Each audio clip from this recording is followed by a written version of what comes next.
السلام عليكم، عاملين ايه؟ يا رب تكونوا بخير ان شاء الله. بقى النهارده هنعمل مع بعض العيش الشامي، حلو قوي وسهل جدا جدا، وبجد احلى من بتاع بره مليون مره. هوريكم حتى من جوه شكله عامل ازاي. بصوا ما شاء الله، جميل قوي وريحته جميله، بجد لازم تجربوه. قبل ما نبدا ما تنسوش تعملوا لايك وسبسكرايب للقناه وتفعلوا الجرس عشان الفيديوهات اللي جايه ان شاء الله توصل لكم. بصوا بقى ما شاء الله بيرتفع كده وحاجه تحفه بجد. يلا بقى ندخل على الطريقه على طول، بسم الله. اول حاجه معايا هنا كيلو من الدقيق، حطيت عليه معلقه كبيره خميره فوريه، عليها ربع معلقه بيكنج باودر، عليها ربع معلقه ملح ومعلقه كبيره سكر، وهقلب المواد الجافه كلها الاول مع بعضها. بعد بقى ما نقلب المواد الجافه كلها مع بعضها هنعجن بميه او لبن اي حاجه متوفره عندك. انا كان عندي هنا لبن اللي هو الحليب، بس اهم حاجه يكون دافي وما يكونش سخن قوي طبعا عشان ما يموتش الخميره. بس كده فضلت بقى اعجن بيه شويه كده لحد ما خلاص العجينه بقت متماسكه معايا. طبعا لو احتاجنا دقيق بنزود، لو احتاجنا لبن او ميه بنزود تاني. بس كده العجينه خلاص بقت مظبوطه، هغطيها واسيبها ساعه تخمر. بصوا بقى ما شاء الله بعد الساعه بقت حلوه قوي وما شاء الله حجمها تضاعف. تعالوا بقى يلا ننقلها على الرخامه كده عشان نبدا نقطعها. هنقطعها بقى بالسكينه او بايدينا، اي حاجه مش هتفرق. هقطعها الكور زي ما انتم شايفين. الحجم ده عمل معايا يعني رغيف كبير كده حلو. لو انتوا حابين الرغيف يبقى اصغر من كده ممكن تعملوا الكوره قد البيضه كده. بعد كده بقى بنلفها زي ما انتم شايفين اللفه دي عشان لما نيجي نفرد الرغيف يبقى طالع معايا الدايره بتاعته مظبوطه.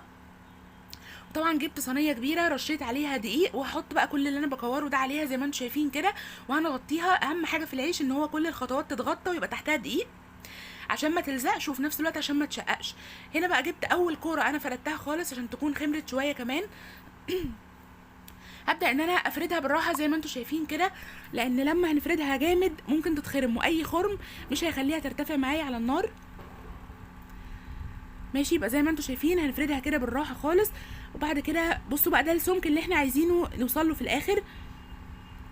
طبعا كل الكميه اللي هنعملها هنغطيها بفوطه برده زي ما قلت لكم، يبقى تحتها رشه دقيق برده. هنا بقى كنت بوريكم بس الكميه، بس بعد كده غطيت كل الكلام ده.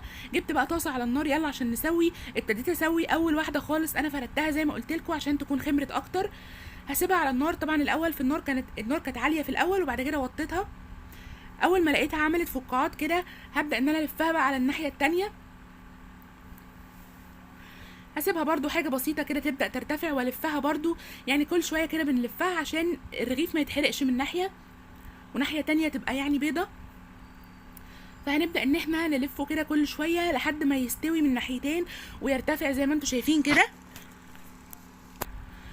بجد سهل قوي العيش ده على فكره، وما بياخدش وقت زي ما انتم فاكرين، وجميل قوي. وكفايه ان انت اللي هتبقى عاملاه في البيت، حاجه بجد يعني تحفه. ولو انت حابه ممكن تحطي طاستين على النار تشتغلي في 2 مره واحده عشان تنجزي اسرع. بصوا ما شاء الله بيرتفع ازاي، حلو قوي.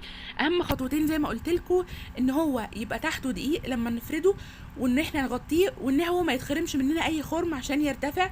هنا بقى خلصت الكميه، وطبعا لو كنت عايزه اعمل اكتر كنت هقلل حجم الكوره. ما شاء الله ناجح جدا جدا، حتى بصوا من جوه.